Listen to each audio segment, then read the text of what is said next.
RKB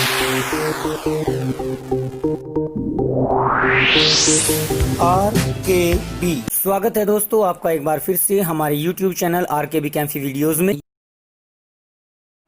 कक्षा 11 का तीसरा चैप्टर जो आपका चला हुआ है उसमें अभी तक हमने एक भाग यानी आवर्त सारणी का जो वर्गीकरण है वो आपके सामने प्रस्तुत कर दिया गया है। अब इस चैप्टर का दूसरा भाग तत्वों के आवर्ती गुण हम आपके सामने लेकर आए हैं। अब इनमें सबसे पहली बात आती है कि आवर्ती गुण कहते किसे हैं। ये तो आप लोग पहले पार्ट्स में पढ़ ही चुके हैं कि तत्वों को आवर्त सारणी में रखा गया है या जिस सारणी में तत्वों को रखा गया है उसे आवर्त सारणी कहा जाता है, जिसमें हमारे 7 आवर्त प्रयुक्त किए जाते हैं और खड़े रूप में उसमें वर्ग या समूह उपस्थित होते हैं। तो आवर्ती गुण की परिभाषा हम कुछ इस प्रकार से ले सकते हैं कि आवर्त सारणी में किसी आवर्त या वर्ग में एक निश्चित अंतराल के पश्चात तत्वों के जिन गुणों में परिवर्तन या समानता पाई जाती है उसी को आवर्ती गुण कहा जाता है। यानी तत्वों के वे गुण जो किसी आवर्त सारणी में आवर्त या वर्गों में निश्चित अंतराल के पश्चात बदल जाते हैं या निश्चित अंतराल के पश्चात उनमें समानता पाई जाती है, आवर्ती गुण कहलाते हैं। यहाँ पर बहुत सारे आवर्ती गुण हैं, जैसे कि सबसे पहले आपका एक आता है प्रभावी नाभिकीय आवेश, ये आएगा प्रभावी नाभिकीय आवेश। उसके पश्चात आपकी परमाणु त्रिज्या हो सकती है, परमाणु के साथ साथ आयनिक त्रिज्या भी हो सकती है। इसी प्रकार से एक होता है आयनन विभव, विद्युत ऋणात्मकता, इलेक्ट्रॉन गेन एंथैल्पी यानी इलेक्ट्रॉन को ग्रहण करने के पश्चात जो ऊर्जा निकलती है वो, या एक हो सकता है धातुओं का धात्विक लक्षण, अधात्विक लक्षण, संयोजकता। यानी बहुत सारे 8-10 गुण आपके यहाँ पर आवर्ती गुणों के रूप में लिए जाएंगे, जिनको हम क्रमानुसार एक एक करके अध्ययन करते हुए चले जाएंगे। लेकिन अभी क्वेश्चन बन जाता है कि ये आवर्ती गुण समानता क्यों प्रदर्शित करते हैं या निश्चित अंतराल के पश्चात क्यों परिवर्तित हो जाते हैं। उसका कारण क्या है? जो आपकी आवर्त सारणी है वो तत्वों के इलेक्ट्रॉनिक विन्यास के आधार पर बनाई गई है और तत्वों के जो भौतिक और रासायनिक गुण हैं वो उनके इलेक्ट्रॉनिक विन्यास पर निर्भर जरूर करेंगे। जैसे कि अगर हम पहले ग्रुप की बात करें जो आपका क्षारीय धातु ग्रुप होता है उसमें सभी तत्वों का इलेक्ट्रॉनिक विन्यास NS1 होता है, यानी आखिरी कक्षा में एक इलेक्ट्रॉन आता है। जैसे कि अगर हम सोडियम की बात करें तो उसमें 2 8 1 आ जाएगा, यानी 1s2 2s2 2p6 3s1 3s1। इसी प्रकार से अगर हम पोटेशियम की बात करें 2 8 8 और 1, अंतिम कक्षा में एक इलेक्ट्रॉन उपस्थित है। इसी प्रकार से अगर NS के रूप में यानी उपकोष के रूप में इलेक्ट्रॉनिक विन्यास करके देखें तो 1s2 2s2 2p6 3s2 3p6 और 4s1, यानी तत्वों का एक ही वर्ग में इलेक्ट्रॉनिक विन्यास समान होने के कारण उस वर्ग में उपस्थित सभी तत्वों के गुण समान होंगे। जो ये आवर्ती गुण है, एक वर्ग में अगर तत्व हैं तो उनके आवर्ती गुण समान होंगे। लेकिन वर्ग में जब हम ऊपर से नीचे चलते हैं तो उसमें भी क्रमिक रूप से परिवर्तन होता है। उसका कारण क्या है वो धीरे धीरे हम अभी आगे पढ़ते रहेंगे। इसी प्रकार से जैसे ही हमने वर्ग बदला, फर्स्ट का तो होता है NS1, दूसरे समूह का इलेक्ट्रॉनिक विन्यास देखें तो वो NS2 होता है, यानी दूसरे समूह में तत्वों में बाहरी कक्षा में 2 इलेक्ट्रॉन आ जाते हैं। जैसे मैग्नीशियम को लेंगे 2 8 और 2। इसी प्रकार से अगर हम पोटेशियम के बाद अगला एलिमेंट देखें, कैल्शियम को देखें तो कैल्शियम का इलेक्ट्रॉनिक विन्यास हो जाएगा 2 8 8 और 2।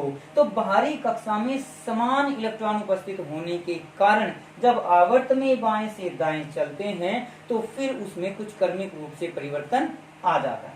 तो यहाँ पर मैं आपको एक बात बता दूं कि किसी भी आवर्त में हम चलेंगे बाएं से दाएं, उस तत्व के आवर्ती गुण में या उस आवर्त के जो तत्व उपस्थित है सभी उनमें आवर्ती गुण में क्या परिवर्तन होता है। तो बाएं से दाएं, लेफ्ट टू राइट, तो इसको कहीं न कहीं आपके L2R लिखा हुआ मिल सकता है। अगर हम L2R का जिक्र करते हैं तो इसका मतलब है लेफ्ट टू राइट। इसी प्रकार से वर्ग में, समूह में जब भी हम चलेंगे तो हम ऊपर से नीचे की ओर चलेंगे। तो ऊपर से नीचे की ओर यानी up to down, U to D उसको लिखा हुआ मिल सकता है आपको समझाते समय। ये शब्द अगर प्रयोग किए जाए तो उनका ऐसा तात्पर्य आप तो समझ लेंगे। तो आइए अब हम लेकर चलते हैं इन गुणों को विस्तार पूर्वक रूप से, जिनमें हम सबसे पहले आपके लिए लेकर आए हैं ये प्रभावी नाभिकीय आवेश। इसको समझते हैं क्योंकि जो बाकी गुण हैं वो इसके रेस्पेक्ट में समझाए जा सकते हैं। तो आज के इस टॉपिक को, प्रभावी नाभिकीय आवेश को आपको अच्छी प्रकार से समझ लेना होगा। अब आवर्ती गुणों में आपका सबसे पहला जो गुण आया है वो है प्रभावी नाभिकीय आवेश यानी इफेक्टिव न्यूक्लियर चार्ज। तो सबसे पहले अगर देखा जाए तो नाभिकीय आवेश किसे कहेंगे? परिभाषा से ही है, नाभिक का आवेश। नाभिक के अंदर आपके सभी प्रोटॉन और न्यूट्रॉन पाए जाते हैं। तो नाभिक पर केवल धनावेश उपस्थित होता है, क्योंकि न्यूट्रॉन पर तो कोई आवेश उपस्थित ही नहीं होता। तो इसलिए हम यहाँ पर कह सकते हैं किसी नाभिक में उपस्थित सभी प्रोटॉनों का आवेश उसका नाभिकीय आवेश कहलाता है। और प्रोटॉन पर धन आवेश होता है तो कह सकते हैं कि प्रोटॉनों की संख्या या नाभिक पर उपस्थित कुल धनावेश ही उसका नाभिकीय आवेश कहलाता है। यहाँ पर हमारा प्रभावी शब्द लिया गया है, इसको हम बाद में देखेंगे, पहले नाभिकीय आवेश को समझा रहे हैं। जैसे कि अगर हम किसी आवर्त में लेफ्ट टू राइट चले तो हम तीसरे आवर्त की अगर बात करें, तीसरे आवर्त में हमारा पहले सोडियम आता है, सोडियम के बाद मैग्नीशियम आता है, उसके बाद आपका एल्यूमिनियम आता है। इसी प्रकार चलते हुए अंत में आपका क्लोरीन आ जाता है। परमाणु क्रमांक सोडियम का 11, मैग्नीशियम का 12, एल्यूमिनियम का 13 और क्लोरीन का 17। इस प्रकार से हमने इनको रख लिया। किसी तत्व का जितना परमाणु क्रमांक होता है उतनी उसमें प्रोटॉन की संख्या, यानी यहाँ पर 11 प्रोटॉन हैं तो इस पर 11 पॉजिटिव चार्ज आएगा सोडियम के नाभिक पर। मैग्नीशियम के नाभिक पर प्लस 12 प्रोटॉन होने के कारण प्लस का 12 आवेश है। और इसी प्रकार से एल्यूमिनियम पर 13, क्लोरीन पर 17।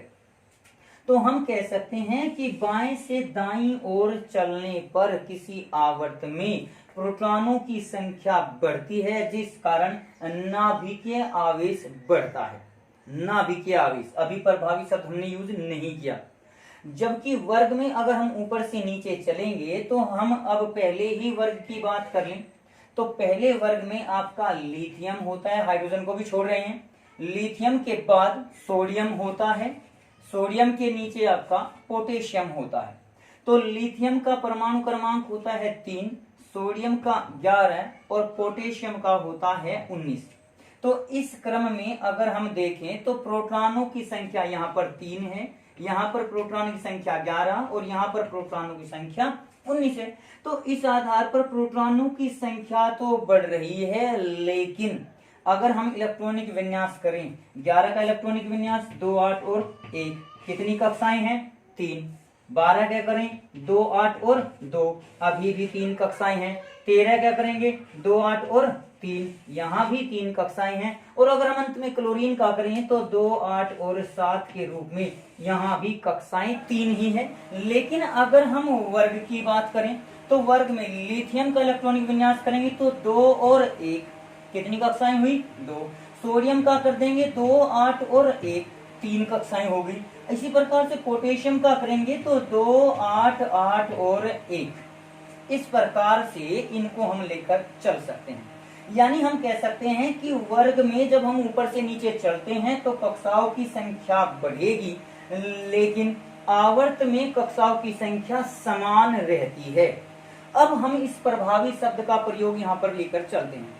प्रभावी में क्या होगा कि नाभिक द्वारा लगाया गया कुल आकर्षण बल। अब एक चित्र के द्वारा इसको थोड़ा सा और समझिए। हम अगर यहाँ पर सोडियम का ही एक परमाणु आरेख बनाएं, 11 का 2, 8 और 1 आता है, यानी यहाँ पर आपके 11 प्रोटॉन हैं। पहली कक्षा में आपके 2 इलेक्ट्रॉन हुए, दूसरी कक्षा में आपके 8 इलेक्ट्रॉन हो जाते हैं। इस प्रकार से इन 8 इलेक्ट्रॉन को व्यक्त किया जा सकता है। और तीसरी कक्षा में आपका 1 इलेक्ट्रॉन होगा। तो किसी परमाणु के नाभिक द्वारा सभी इलेक्ट्रॉनों को अपनी ओर आकर्षित किया जाता है। जो ये आकर्षण बल है, इस आकर्षण बल को बोलेंगे नाभिकीय आवेश। लेकिन अब इस इलेक्ट्रॉन पर ऋणावेश है, इस इलेक्ट्रॉन पर भी ऋणावेश है, इस इलेक्ट्रॉन पर भी ऋणावेश, यानी यहाँ पॉजिटिव के कारण तो इलेक्ट्रॉन पर जो आकर्षण बल लगा, क्योंकि विपरीत आवेशों में आकर्षण बल होता है, लेकिन यहाँ इन इलेक्ट्रॉनों के बीच आपस में प्रतिकर्षण बल भी कार्य करेगा। यानी नाभिक तो इलेक्ट्रॉनों को खींचता है अपनी ओर को, और एक इलेक्ट्रॉन दूसरे इलेक्ट्रॉन को भेजता है बाहर की ओर को, दूर की ओर को। तो इन आंतरिक इलेक्ट्रॉनों के द्वारा बाहरी इलेक्ट्रॉन पर लगाया गया प्रतिकर्षण बल परिरक्षण प्रभाव कहलाता है। परिरक्षण प्रभाव, जिसको स्क्रीनिंग इफेक्ट कह देते हैं, शील्डिंग इफेक्ट भी कहा जा सकता है। तो परिरक्षण मतलब ये रक्षा करता है, ये प्रतिकर्षण बल रक्षा करता है नाभिक में इस इलेक्ट्रॉन को गिरने से, नाभिक की ओर आने से। तो अब नाभिकीय आवेश, नाभिक द्वारा लगाया गया आकर्षण बल, परिरक्षण प्रभाव, इलेक्ट्रॉनों द्वारा लगाया गया प्रतिकर्षण बल। तो इसमें से एक बल, परिरक्षण प्रभाव को अगर हम S लें, नाभिक के बल को हम N ले लें, न्यूक्लियस के द्वारा लगाया गया, तो प्रभावी नाभिकीय आवेश को ZF, Z इफेक्टिव से प्रदर्शित करते हैं, और ये बराबर हो जाएगा न्यूक्लियस का आकर्षण बल माइनस परिरक्षण प्रभाव। तो इस प्रकार से हम किसी भी परमाणु के लिए प्रभावी नाभिकीय आवेश का मान ज्ञात कर सकते हैं इस सूत्र के द्वारा। यहाँ पर जो न्यूक्लियस दिया हुआ है, नाभिक दिया गया है, ये तो इसके प्रभावी आकर्षण बल को कहा जाएगा, यानी जितने इसके अंदर प्रोटॉन होते हैं। उसके पश्चात जो ये स्क्रीनिंग इफेक्ट है, जो ये परिरक्षण प्रभाव है, वो अलग अलग कक्षाओं के लिए अलग अलग होता है। जैसे इसी कक्षा में जो अन्य इलेक्ट्रॉन भी उपस्थित हो सकते हैं, जैसे यहाँ तो केवल 1 है, अन्य इलेक्ट्रॉन उपस्थित होंगे, उनके कारण इसका मान होता है 1। दूसरी कक्षा यानी इसके बिल्कुल नजदीकी कक्षा जो होगी, अंदर वाली कक्षा, उसके द्वारा लगाया गया प्रतिकर्षण बल होगा 0.85 गुना, उससे अंदर वाली कक्षा के द्वारा लगाया गया होगा 0.25 गुना, और तीसरी कक्षा का कोई भी परिरक्षण प्रभाव लागू नहीं होता, उसका कोई प्रतिकर्षण प्रभाव नहीं होता। वैज्ञानिकों के अनुसार इस प्रकार से हम इलेक्ट्रॉनों की संख्या के आधार पर उनका प्रभावी परिरक्षण प्रभाव निकाल सकते हैं। अभी एक छोटा सा उदाहरण हम लेकर चल सकते हैं, इसके लिए ज्यादा लंबा तो नहीं लेंगे, लेकिन हम फिलहाल यहाँ पर इस परिरक्षण प्रभाव को नगण्य मानते हुए, न मानते हुए, केवल इसकी परिभाषा को देखेंगे और इसके प्रभाव को देखेंगे कि ये किसी कक्षा में, किसी आवर्त में या वर्ग में किस प्रकार से प्रभावी होता है। तो आप यहाँ पर परिरक्षण प्रभाव समझ गए होंगे, मैं दोबारा से बता रहा हूँ। किसी नाभिक द्वारा इलेक्ट्रॉनों पर लगाया गया आकर्षण बल नाभिकीय आवेश कहलाता है। इलेक्ट्रॉनों का परस्पर लगाया गया प्रतिकर्षण बल परिरक्षण प्रभाव कहलाता है। और नाभिक द्वारा इन इलेक्ट्रॉनों पर लगाया गया कुल प्रभावी बल, आकर्षण बल को प्रभावी नाभिकीय आवेश कहते हैं। इसे ZF से प्रदर्शित करते हैं, और प्रभावी नाभिकीय आवेश बराबर होता है नाभिकीय आवेश माइनस परिरक्षण प्रभाव। तो इस प्रकार से हम इसको देख सकते हैं। अब आते हैं हम किसी आवर्त सारणी में परमाणु नाभिकीय आवेश पर या प्रभावी नाभिकीय आवेश पर क्या प्रभाव पड़ता है। आप इसको हेडिंग के रूप में ले सकते हैं, आवर्त सारणी का प्रभावी नाभिकीय आवेश पर प्रभाव। अब यहाँ एक चित्र तो हमारा ये हो गया, इसी के साथ अगर हम एक दूसरा चित्र और बना लें, मुख्यतः हम यहाँ पर क्लोरीन को लेकर चल रहे हैं। क्लोरीन जिसका परमाणु क्रमांक होता है 17, यानी इसके नाभिक में 17 प्रोटॉन, यहाँ सोडियम में 11 थे और यहाँ क्लोरीन में आपके 17 प्रोटॉन है। तो 17 का भी इलेक्ट्रॉनिक विन्यास अगर हम करें तो पहली कक्षा में 2, दूसरी में 8 और तीसरी में 7 इलेक्ट्रॉन आ जाते हैं। इस प्रकार से हम इनमें 7 इलेक्ट्रॉन ले सकते हैं। तो अब एक बात लेकर चलेंगे जो रदरफोर्ड ने बताई थी कि एक इलेक्ट्रॉन को नगण्य माना जा सकता है, उसका प्रभाव मानते हुए। अब यहाँ ये नाभिक के ओर आकर्षित हो रहा है और ये अकेला इलेक्ट्रॉन नाभिक की ओर आकर्षित हो रहा है। आप अपने आप बताना, एक सामान्य सी तौर की बात है, अपने समझने के लिए हम इसको लेकर चल सकते हैं। यहाँ एक इलेक्ट्रॉन को 11 प्रोटॉन अपनी ओर खींचते हैं। एक आदमी को 11 आदमी खींच रहे हैं। ये कितना भी ताकतवर हो, ये इसको खींच लेंगे। लेकिन उसी के साथ साथ अगर उसी व्यक्ति को, इलेक्ट्रॉन है, 17 आदमी खींच रहे हो, तो यहाँ पर किसका आकर्षण बल ज्यादा होगा, कौन ज्यादा ताकत से खींच सकता है, आप ये अपने आप बताइए। जाहिर सी बात है, आप भी यही कहेंगे कि 17 आदमी 11 की तुलना में अधिक बल लगाकर उसको जल्द से जल्द खींच लेंगे अपने पास। अब ये मैंने तीसरे आवर्त में कहा था, पहले सोडियम परमाणु क्रमांक 11, फिर परमाणु क्रमांक 12 मैग्नीशियम होते हुए यहाँ पर अंत में परमाणु क्रमांक 17 पर क्लोरीन को लिया था। तो तीसरे आवर्त में, यानी जब आवर्त में बाएं से दाएं हम चलते हैं तो प्रभावी नाभिकीय आवेश बढ़ जाता है। इसको याद रख लेंगे। और इसके अलावा इसके आधार पर जितने भी गुण हैं उनकी व्याख्या की जा सकती है। तो यहाँ पर वैसे मैंने ये भी समझा दिया, नाभिक में प्रोटॉनों की संख्या बढ़ने के कारण नाभिकीय आवेश बढ़ता है, कक्षाओं की संख्या समान रहती है, जिस कारण प्रभावी नाभिकीय आवेश बढ़ जाता है। तो किसी आवर्त में बाएं से दाएं जाने पर प्रभावी नाभिकीय आवेश बढ़ेगा।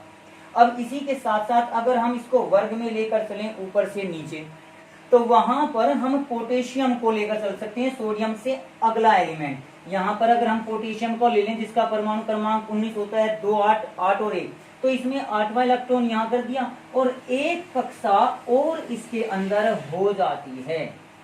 अब आप यहाँ पर ये मानकर चलिए कि अगर ये दूरियां सभी समान हैं, ये इसके बराबर, ये इसके बराबर, तो नाभिक से दूरी, इसको देख लीजिए, ये दूरी और ये दूरी, कौन सी दूरी अधिक होगी? जाहिर सी बात है 4 कक्षाओं वाली। और आपने एक फॉर्मूला पढ़ा होगा, F = Gm1m2/r², द्रव्यमान के अनुसार सार्वत्रिक गुरुत्वाकर्षण नियतांक जो होता है उसके अनुसार।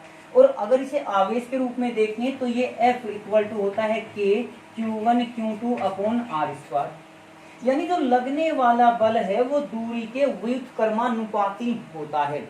अगर दूरी बढ़ेगी तो बल घट जाएगा, दूरी बढ़ेगी तो बल घट जाएगा।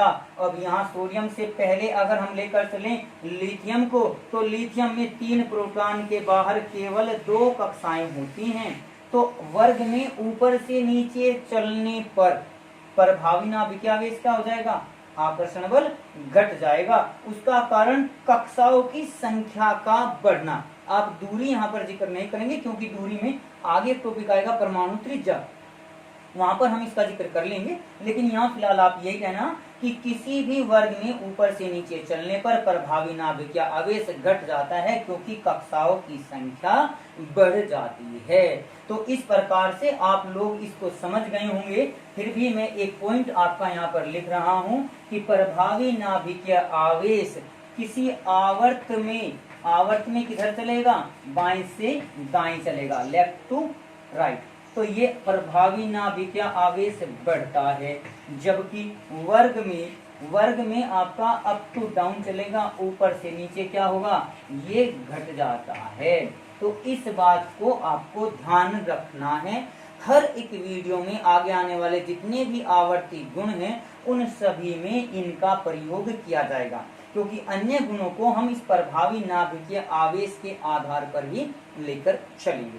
तो आज की वीडियो में हमने आपको जो प्रभावी नाभिकीय आवेश समझाया है, उम्मीद करते हैं कि आपको वो अच्छी प्रकार से समझ में आ गया होगा। फिर भी अगर कहीं कोई बात रह जाती है तो फिर पहले वाली बात जो मैं आपको बार बार कहता हूँ कि आप कमेंट बॉक्स में लिखकर पूछ सकते हैं। तो आज की वीडियो के लिए आपका धन्यवाद।